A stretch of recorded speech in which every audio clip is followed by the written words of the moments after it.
YouTube kanalıma hoş geldiniz. Bugün öksürük için çok etkili olan bir yöntem olan evde siyah turpla öksürük şurubu hazırlıyoruz. Öncelikle turpu önceden yıkamıştım. Kendi halinde kurudu.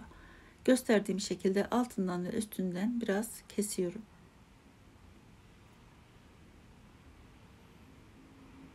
Daha sonra bir bıçak yardımıyla içinden biraz oyuk açıyorum.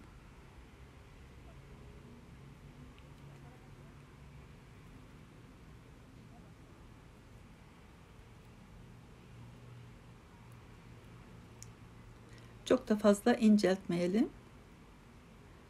İnceltmeyelim ki turpun şifasından faydalanalım.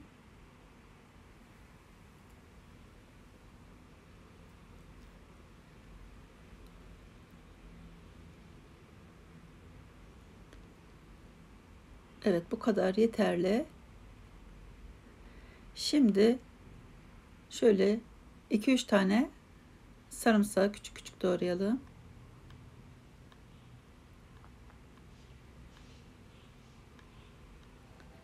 Evde doğal antibiyotik yapıyoruz. Doğradığımız sarımsakları turpun içine yerleştirelim.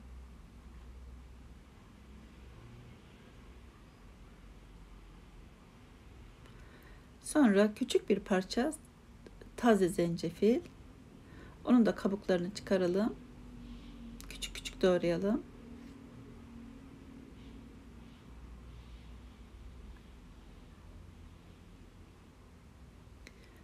Taze zencefil yoksa toz zencefil de kullanabilirsiniz. Şöyle küçük bir parça yeterli.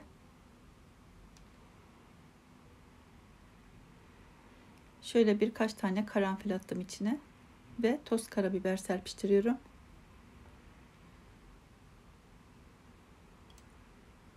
Daha sonra üzerine 2-3 yemek kaşığı kadar gerçek hakiki süzme bal ekledim.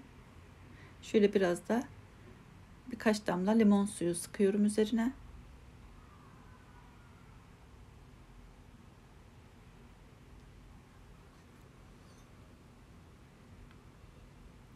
Bir bardağın içine yerleştirdim. Bal süzülecektir. Bardağa damlayacaktır.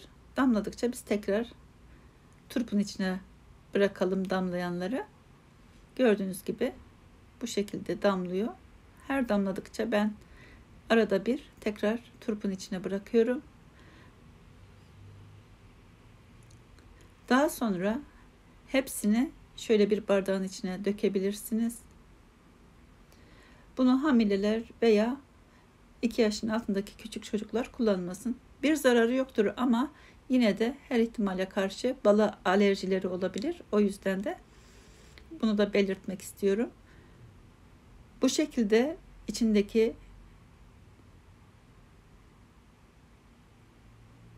sarımsakları, diğer küçük parçaları çıkarabilirsiniz. Üzerine bir tane portakal suyu sıkıp sabahları aç karnına içebilirsiniz. Gerçekten çok güzel doğal bir antibiyotik oluyor. Bir gece bekledi turpun içinde bal. Sabahleyin bu şekilde hazırlıyorum.